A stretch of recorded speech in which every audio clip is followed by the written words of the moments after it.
Well, the Detroit Tigers get shut out against the Texas Rangers in Game 1 on Monday. Let's talk about it all today on Locked On Tigers.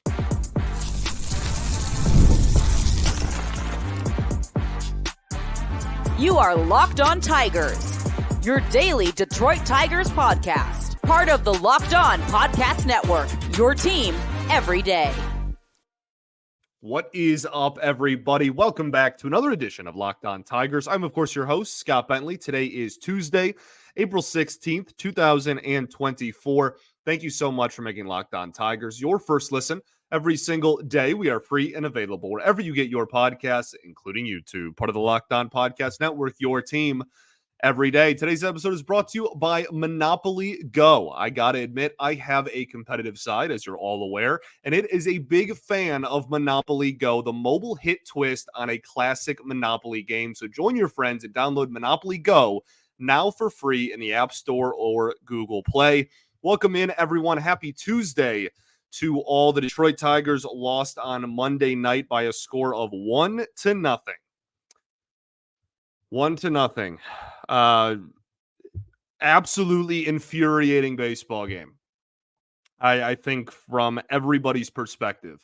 Full disclosure, I'm recording this very late after Brian and I just finished recording a really exciting episode of Locked On Red Wings, where the Red Wings made a huge comeback against the Habs and kept their playoff hopes alive.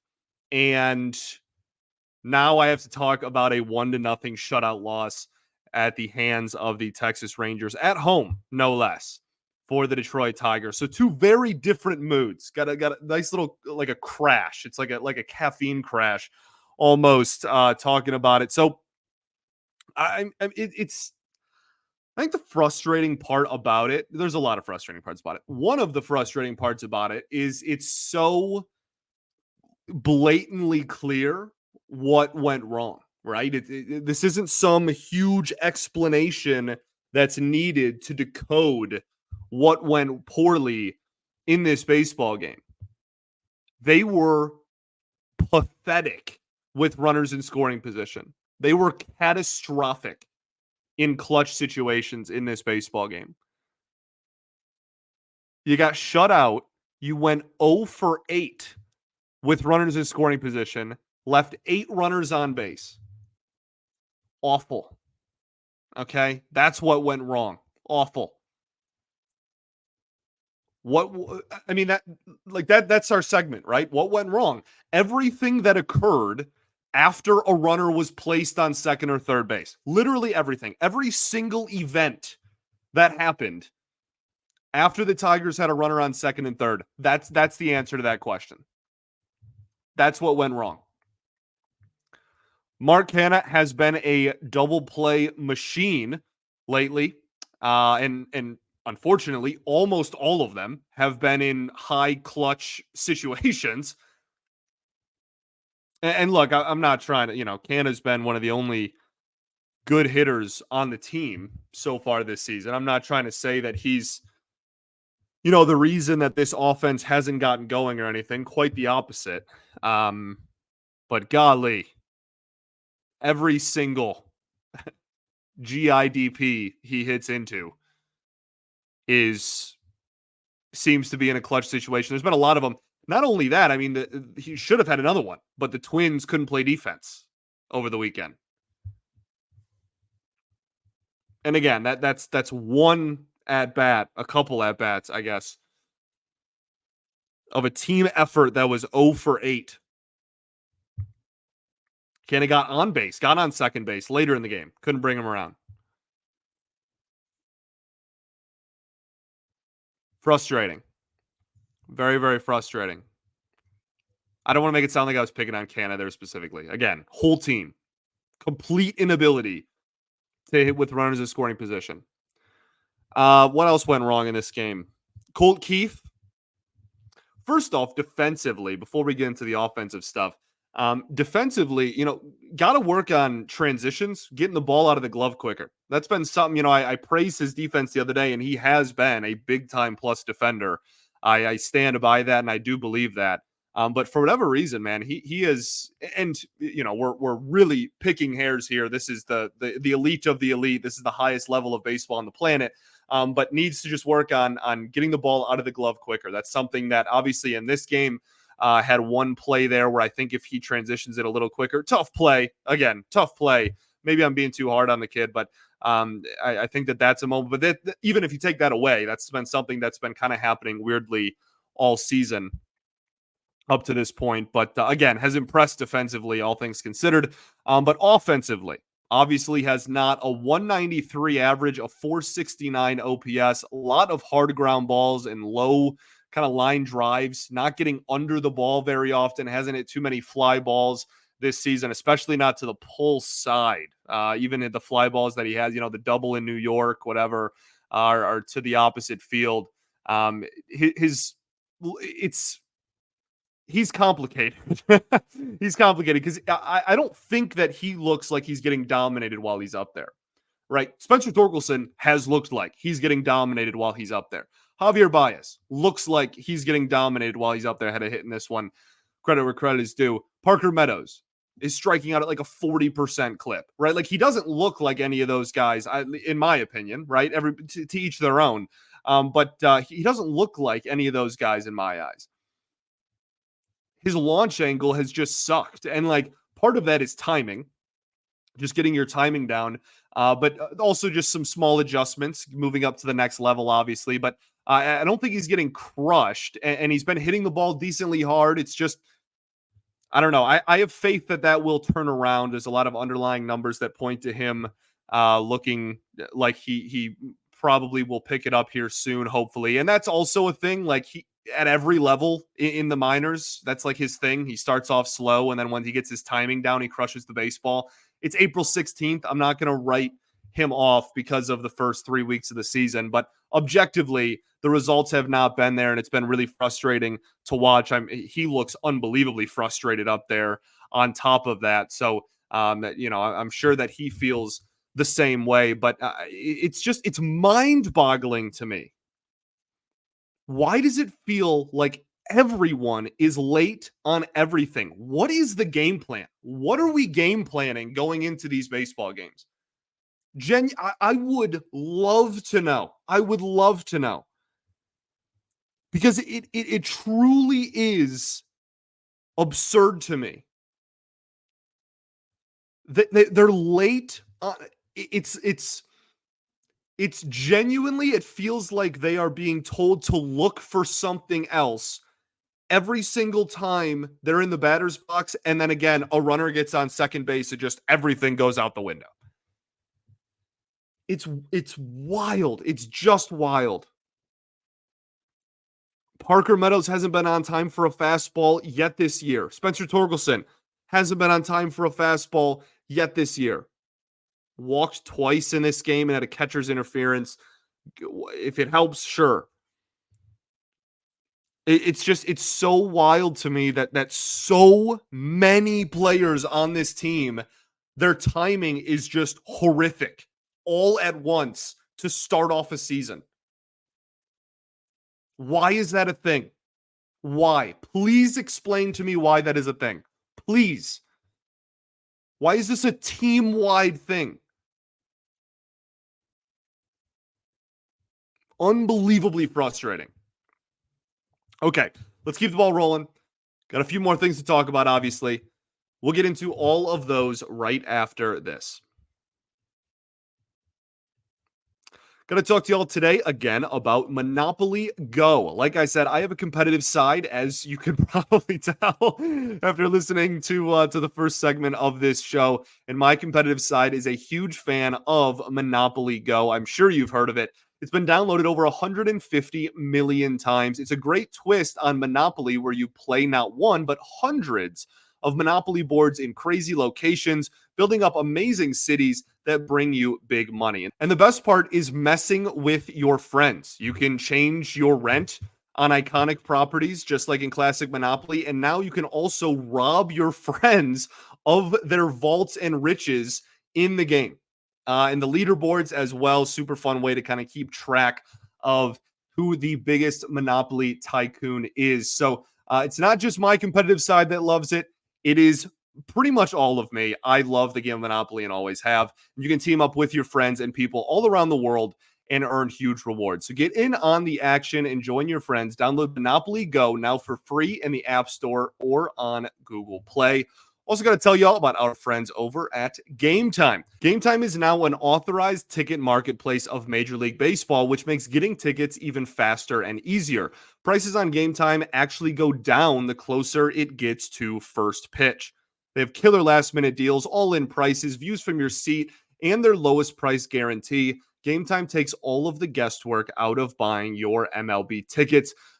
They have every single feature you could possibly want. Flash deals, so you can save even more on exclusive in-app deals and selected seats ahead of the game or event. You can save even more when you choose to. You can pick a section and Game Time will pick the seats, and you can save some money that way. Like I said, they have the Game Time guarantee where you can, the Game Time will credit you 110% of the difference if you find a ticket in the same row and section for less. They have everything, including your purchase being covered with the most flexible customer service policy in the entire ticketing industry. So take the guesswork out of buying tickets with Game Time. Download the Game Time app, create an account, and use code LOCKEDONMLB for $20 off of your first purchase. Terms apply. Again, create an account, redeem code LOCKEDONMLB, all one word, for $20 off. Last minute tickets, lowest price, guaranteed. All right, everybody, welcome back here. Segment 2 of Locked On Tigers. Appreciate y'all for tuning in. As always, making us your first listen every day. Shout out to the everydayers that do tune in.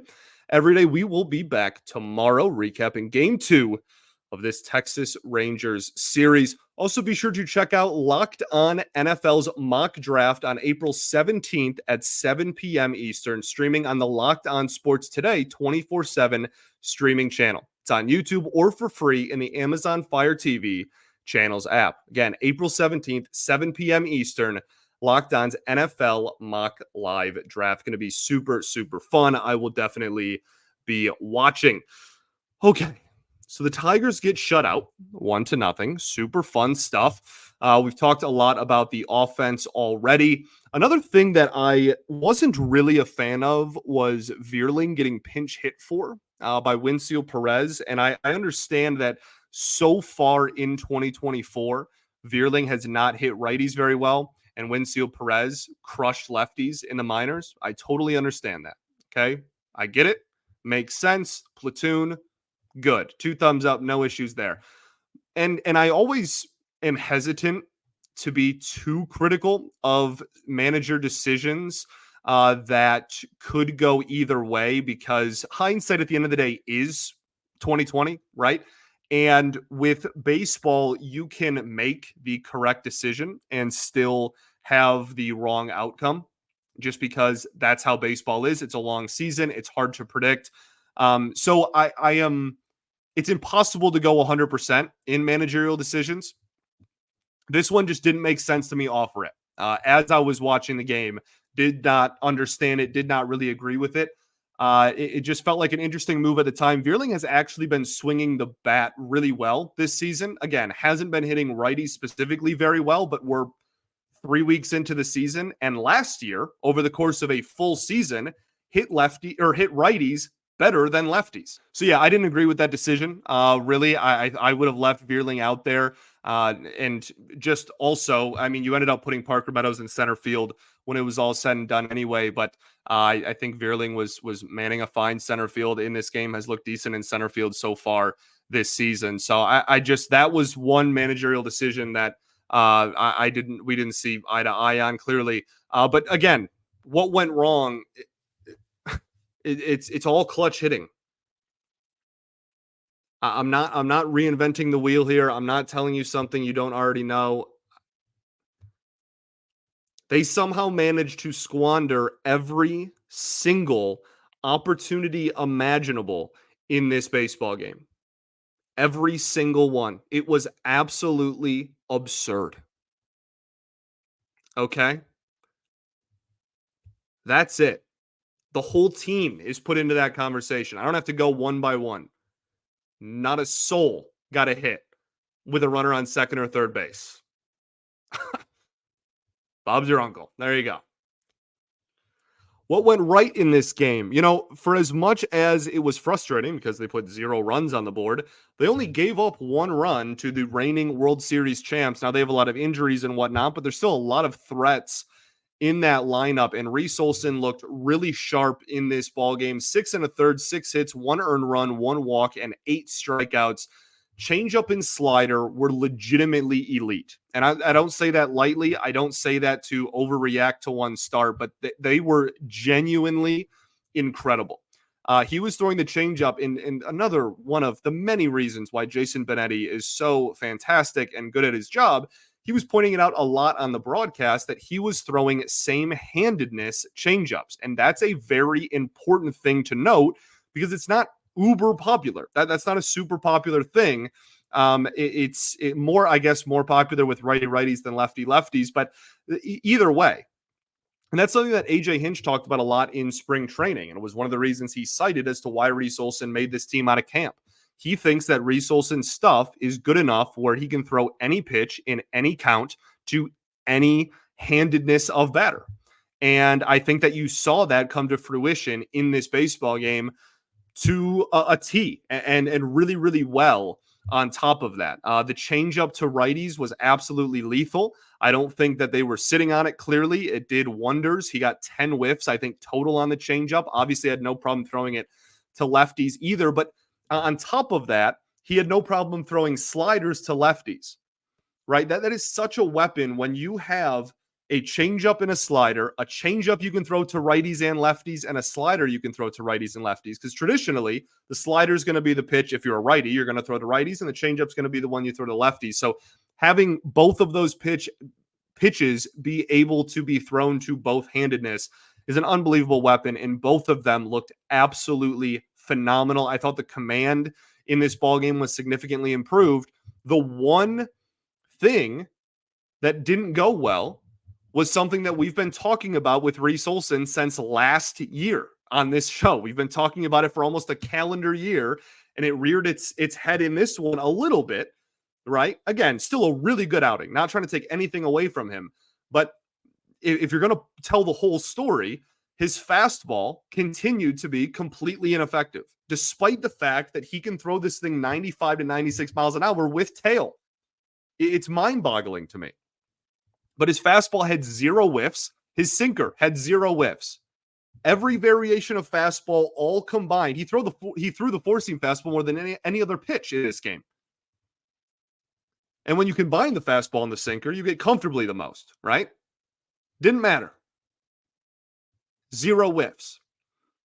Not too many called. I think he had 8 called strikes on the fastball. That's not a bad number.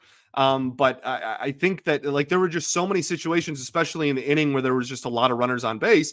There's a lot of situations where you want to look and you want to go, you know what? I really just need to throw a fastball up in the zone or need to throw, get a fastball by somebody here. And he just doesn't have the ability to do it right now. So that's kind of the thing. I'm waiting for that shoe to drop. I'm waiting for that next step in development. But a phenomenal outing, really showed why he is looked on so favorably, why people are so excited about him, why his stuff is so good, because it is disgusting. And his secondary stuff really, really, really came through in this game. Okay, let's talk about the bullpen. Then we'll talk about the remainder of this series. We'll do all of that right after this. Going to talk to y'all today about our friends over at LinkedIn. Are you struggling with close deals? Business-to-business selling is tougher than ever, and that's why I want to tell you about LinkedIn Sales Navigator. LinkedIn Sales Navigator is a sales intelligence platform that helps professionals effectively prospect and engage high-value customers, drive higher revenue, and increase sales performance. Sales Navigator helps you target the right buyers, surface key signals such as job changes or which accounts you should prioritize, and shows you hidden allies so you can find those buyers that are most likely to convert.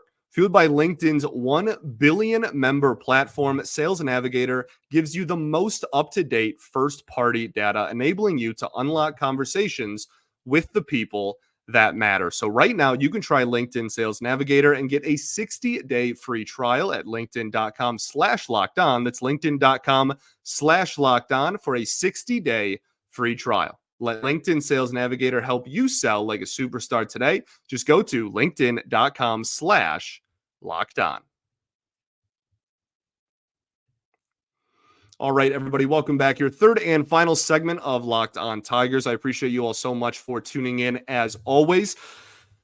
Okay, so talked about Reese Olson, who looked really, really sharp. Talked about the offense, which looked really, really dull. The bullpen, really solid in this ball game. Tyler Holton and Alex Faedo. Not too much to say about either of them other than Alex Faedo's slider is really, really good. That is something that is not new to anybody, but it continues to be true.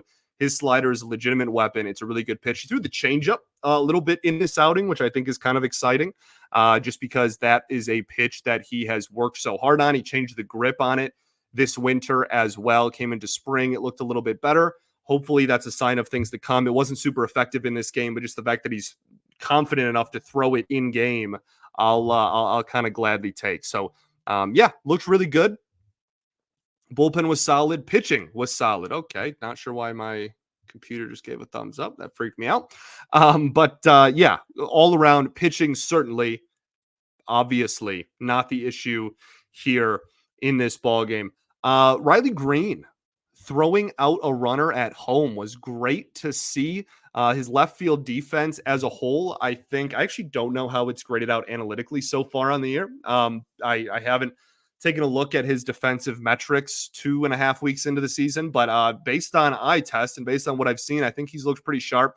And yeah, that's something that, in the scouting report when he was in center, it was like, okay, you can probably run on him. But I think at the corners, not that his arm just got magically a lot stronger, but I do think at the corners that he will, you're a little bit closer in and whatnot. And he can kind of show off the arm a little bit more than maybe he was, playing deeper in center field, obviously. So yeah, I think that was obviously great to see. That'll be remembered by coaches, third base coaches around baseball.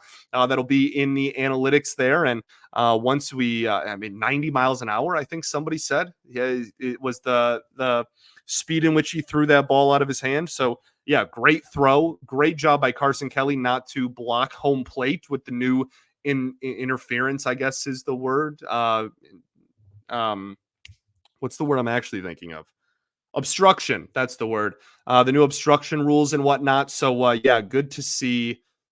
Good to see. Good to see Riley Green make that play. I think he's looked pretty solid and left. I don't really have too much else to say about this ball game, to be completely honest with you. This was just a train wreck of an offensive performance.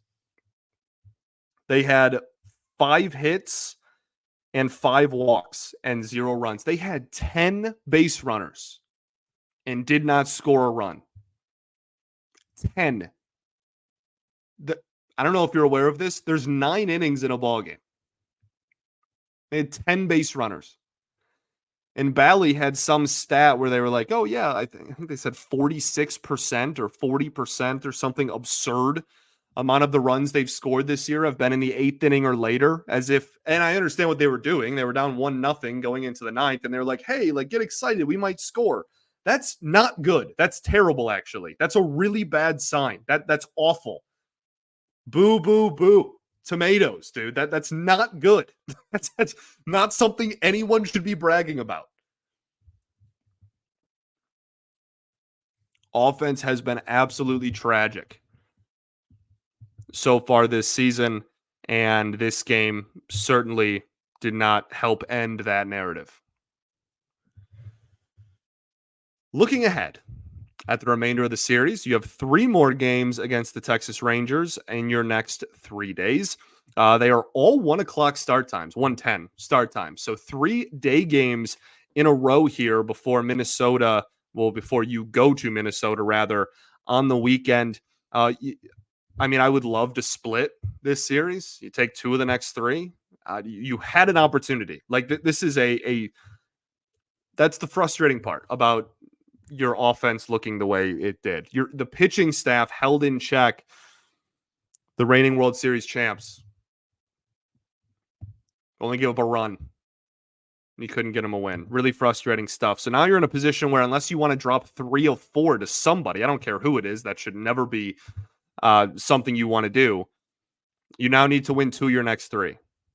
Tarek Skubal on the bump on what? Wednesday. Tuesday will be Casey Mize versus John Gray. Wednesday will be Tarek Skubal. Thursday will be Kenta Maeda. The Rangers have TBD in the Wednesday and Thursday games at the time of this recording, so not sure who they are throwing out there. Casey Mize and John Gray will be the game today on Tuesday. Your back is kind of against the wall now. Obviously, this is not like season defining in the middle of April, but you have to hit at some point. Is that good analysis? Obviously not. But my goodness. Like the Rangers are 9-8. They have a ton of injuries. But that's still a good offense. And the pitching depth, in theory, their pitching depth, their starting pitching depth, should be an opportunity for you to score some runs. Clearly, that's not the case because this is the Tigers' offense. When do lineup changes happen? Like real lineup changes. How much longer is Spencer Torkelson going to hit 2 or 3? Riley Green batting leadoff is a real change. I agree with that. I think he's going to bat leadoff for the foreseeable future. But like, how much longer can you leave Torque in the heart of the lineup?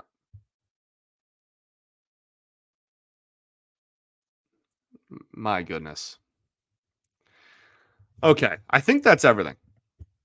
Oh, and then obviously we're going to see Wyatt Langford at some point. Everyone's going to freak out. Him hitting a homer is like the most obvious thing ever. Has he hit a homer yet? Oh my goodness. Please tell me he's not going to hit his first major league homer against us. We're going to look that up right now. Wyatt Langford stats.